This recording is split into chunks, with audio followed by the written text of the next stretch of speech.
السلام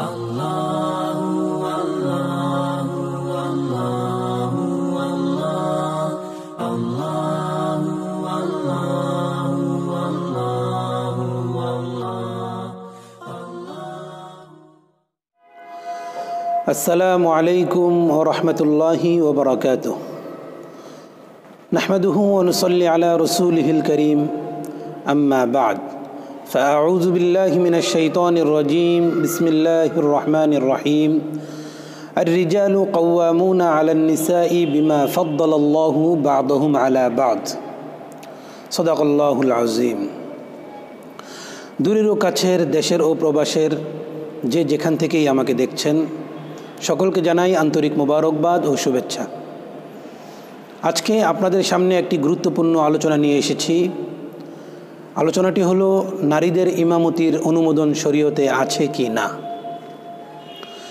এখানে দুটি বিষয়, এক, নারীরা সর্বসম্মতিক্রমে সকল ধরনের জনগণের সামনে ইমামতি করতে পারবে কি না, তথা যেখানে নারী এবং পুরুষের জামাত হয় সেখানে নারী ইমাম হতে পারবে কি না, এটা একটি বিষয়।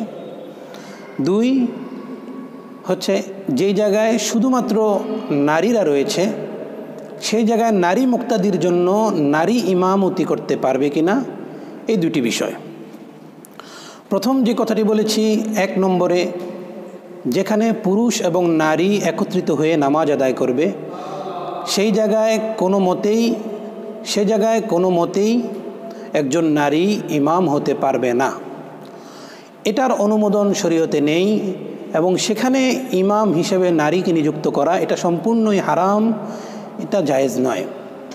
এর প্রমাণ আল্লাহ পাক কালামে পাকের মধ্যে বলেছেন, সূরাতুন নিসা এর 34 নম্বর আয়াতে আল্লাহ পাক বলেন, আর রিজালু কাওয়ামুনা আলান নিসাই বিমা ফাদ্দালাল্লাহু বা'দাহুম আলা বা'দ, যে আল্লাহ পাক নারীদের উপর পুরুষকে কর্তৃত্ব দান করেছেন এবং আল্লাহ তাআলা একে অপরের উপর শ্রেষ্ঠত্ব দান করেছেন।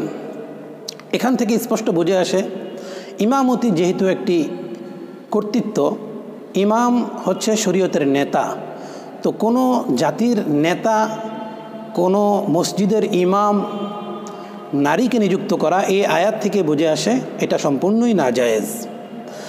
আরেকটি প্রমাণ বুখারী শরীফের 4425 নম্বর হাদিসে রসুল পাক সাল্লাল্লাহু আলাইহি ওয়াসাল্লামের কাছে একটি খবর পৌঁছে যে পারস্যবাসী কিসরা কন্যাকে তাদের বাদশাহ হিসাবে নিযুক্ত করবে, এই ধরনের ফয়সালা তারা করেছিল।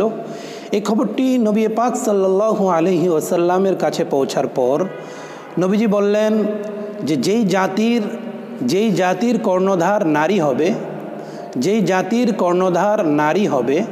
সেই জাতির কখনো উন্নয়ন হবে না।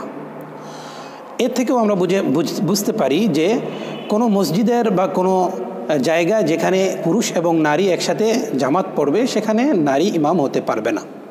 দ্বিতীয় যে বিষয়টি আমি বলেছিলাম আপনাদের সামনে, যে জায়গায় শুধুমাত্র নারীরা নামাজ পড়বে সেই জায়গায় নারী ইমাম হতে পারবে কি না, হ্যাঁ, সেই জায়গায় শরীয়ত অনুমোদন দিয়েছেন এবং সেখানে নারী ইমাম হতে পারবে।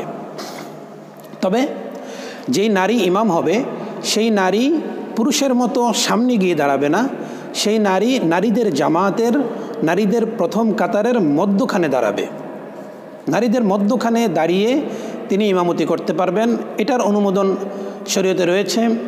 যেমন হযরতে আয়েশা রাদিয়াল্লাহু তাআলা আনহার ব্যাপারে একটি হাদিস রয়েছে, ইমাম দারাকুতনি রাদিয়াল্লাহু রহমতুল্লাহি আলাইহি উনি ওনার কিতাবে এনেছেন যে হযরতে আয়েশা রাদিয়াল্লাহু তাআলা আনহা বলেন, আমি নারীদের ইমামতি করেছি এবং তাদের কাতারের মধ্যখানে দাঁড়িয়েছি। দ্বিতীয় আরেকটি দলিল উম্মে আরকা রাদিয়াল্লাহু তাআলা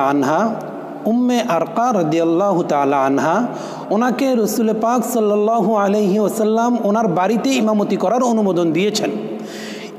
এই দলিলটি হযরত ইমাম আবু দাউদ রহমতুল্লাহ আলাইহি ওনার বুলুগুল মারামের 30তম পৃষ্ঠায় উনি এনেছেন।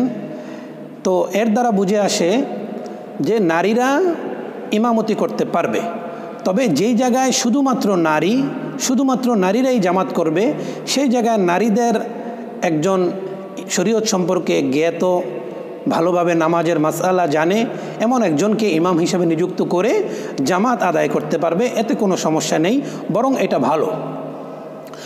বিভিন্ন জায়গায় দেখা যায় যে মহিলা মাদ্রাসা, ইসলামিক শিক্ষা কেন্দ্র, সেখানে শুধুমাত্র নারীরা, তবুও সেখানে নামাজের সময় নারীরা বিক্ষিপ্তভাবে একা একা করে নামাজ পড়ে না, এটা ঠিক নয়। কোনো মহিলা মাদ্রাসার মধ্যে নারীরা একত্রিত হয়ে একজনকে ইমাম হিসাবে নিযুক্ত করে জামাত আদায় করবে, এটাই শরীয়ত বলে এবং এটা শরীয়ত দ্বারা স্বীকৃত। আল্লাহ পাক রব্বুল আলামিন আমাদেরকে শরীয়তের সঠিক মাসআলা মাসাইলগুলো জানার এবং বুঝার তৌফিক দান করুন। ওয়া আখিরু দাওয়ানা আনিল হামদুলিল্লাহি রব্বিল আলামিন। আসসালামু আলাইকুম ওয়া রাহমাতুল্লাহি ওয়া বারাকাতুহু। সম্মানিত দর্শক শ্রোতা, আপনাদের প্রতি আমার একটি আকুল আবেদন থাকবে যে আমাদের এই চ্যানেলটিকে আপনারা লাইক দিবেন এবং বেশি বেশি শেয়ার করবেন, যাতে করে এই ধরনের গুরুত্বপূর্ণ মাসআলা মাসাইলগুলো সকলের দরবারে পৌঁছতে পারে, সকলে যেন দেখতে পারে। এই জন্য আপনারা সাবস্ক্রাইব করে তার পাশের বেল বাটনটি আপনারা ক্লিক করবেন ইনশাআল্লাহ। আসসালামু আলাইকুম ওয়া রাহমাতুল্লাহ।